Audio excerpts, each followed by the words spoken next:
badly plotted, full of errors of time, of dating.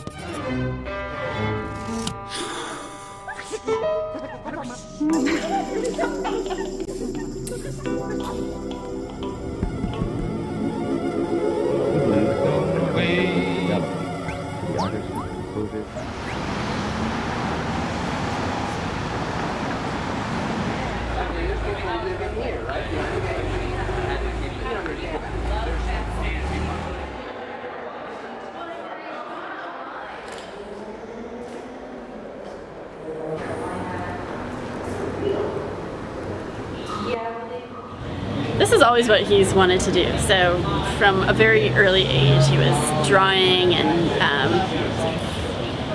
just being creative. I can't think of a time when he was sort of striving to be something else. So it's really exciting to see him come to a stage like this and have a really successful opening in LA and make a living doing what he wants to do.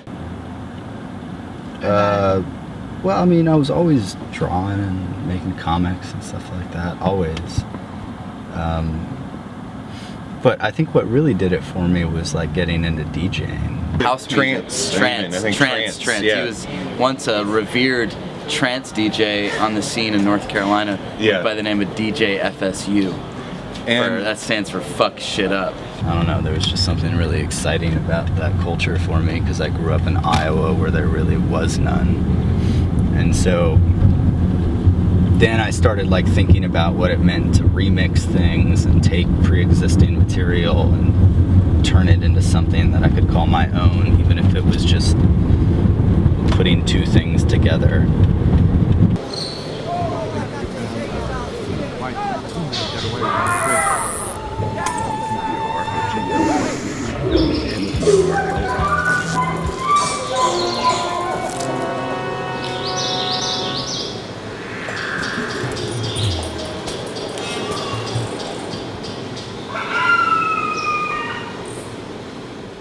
Andrew went to graduate school, has been a musician, for all of his kind of adult life. Our roles started getting blurred. Like I was working on the sound, he was cutting out images, and the labor, the amount of labor that we had to do, right, to make one of these things really kind of took over. So we just both started working on everything. This is the bitter root plant, which I've cut out before. But we're just cutting on the inside of things, and we're doing that for every single plant. And you get fast at it. And we never do anything perfectly because it then kind of resembles like you're doing it with a X-Acto blade or whatever. It kind of gives a little more of a human hand.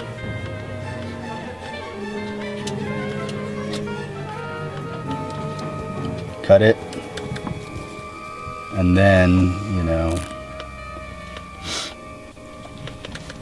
paste it in, you know what I mean? Nothing too special.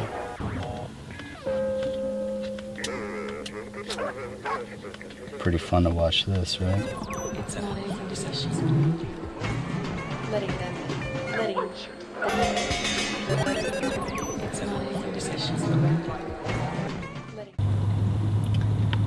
For me, I think with appropriation on the level that we do it, it's more interesting to what's kind of happening today.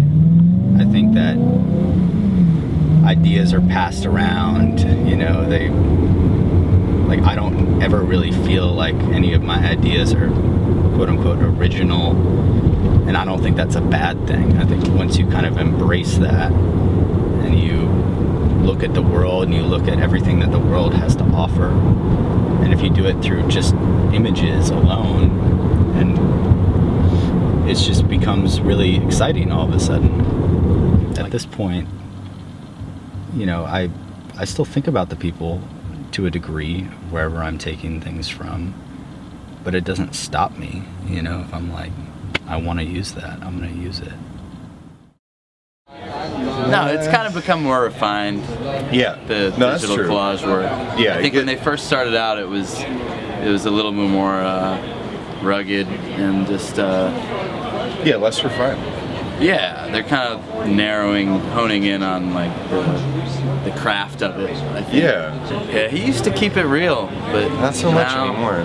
Now it's pretty boring, Yeah. monotonous. Yeah, to be honest, I don't really know him. More about anymore. like who you know and that kind of stuff than it is about like actual like getting down and dirty. I mean, look at him. He's wearing a khaki suit. With little white slip-ons. Yeah. I think it's misleading when you go into the show and you look at the little book and you see that a piece is selling for $45,000 and you're like, oh man, those guys are rich. But the piece cost $11,000 to make. You then split it with your gallery. You know, you take 20% off. You know, make it more. So there's all sorts of kind of things about the commercial or business side of the art world that maybe aren't as forthcoming as you would imagine. Sonny, get down. I think you know, we often talk about this idea of horror vacui, which is, I think, a Baroque term. It's an old term. It's Latin and it translates to something like the fear of emptiness. And so we kind of we took that idea and applied it just formally and visually. So it's like, let's fill this up. Let's see what something will look like completely full. Time, dating,